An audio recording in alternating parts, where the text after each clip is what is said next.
Salutations, Internet. My name is Joseph Ferguson. If you're wondering why did Michael Flynn step down, what is the whole situation surrounding this, and why doesn't Kellyanne Conway ever answer a question, well, the last one I can't really help you on this video, but the first two I got you. Let's go. Now tuned into the motherfucking greatest.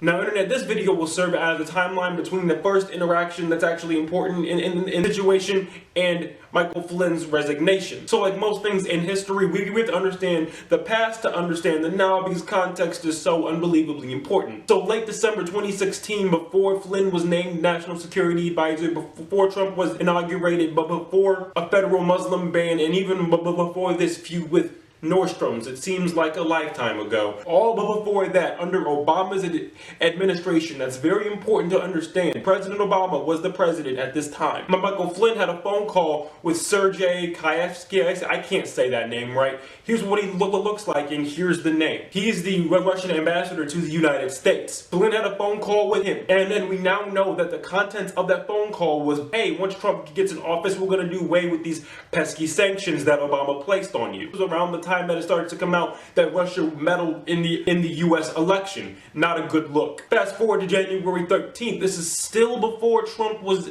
inaugurated. Flynn talks to the Russian ambassador again, but this time the conversation is more on the books, but the details are sparse. January 14th, Flynn tells Vice President Pence, don't worry, I was talking to the Russian ambassador, but we weren't talking about sanctions. That would be ridiculous. No, we're not doing that. Then on January 15th, Pence goes on national TV and categorically denies that Flynn and the ambassador were talking about the sanctions even before Trump got into office. Late January, Sally Yates, she might look familiar because she was the one who denied enforcing Trump's travel ban and was fired for doing so. Well, Sally Yates told the White House that Flynn might have opened himself up to blackmail from the Russian government, and the White House did nothing. February 8th, during an interview with the Washington Post, Flynn categorically denies talking about sanctions with the Russian government prior to him being in office. February 9th, Flynn comes out to the Post again and says, I don't remember my conversations, but I'm pretty sure it didn't come up. February 10th, as the story starts starting to come out a tad more, Trump is saying we're looking into it. The Washington Post comes out and says, yeah, Justice Department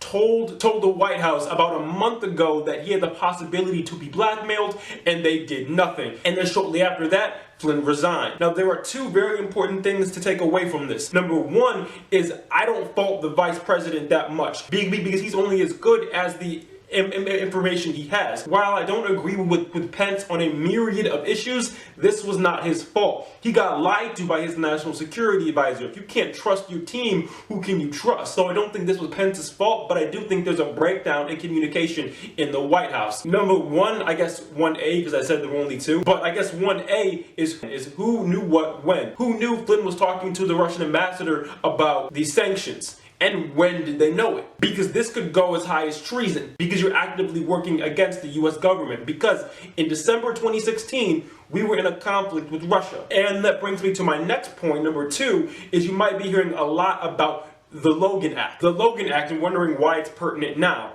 Well, the Logan Act says, the Logan Act is United States federal law that details the fine and or imprisonment of unauthorized citizens who negotiate with foreign governments having a dispute with the United States. So let's break that down and see why it's relevant now. Well, the first part, unauthorized citizens, would be Michael Flynn, because in December 2016, he was not National Security Advisor because Trump wasn't even the president. And part two would be foreign governments having a dispute with the United States government. I would say that the U.S. issuing harsh sanctions and expelling all the diplomats would say we're having a dispute with that government. So to me, it's a pretty open and shut case. Of course, this applies. But that's the beauty of this show and what I do here.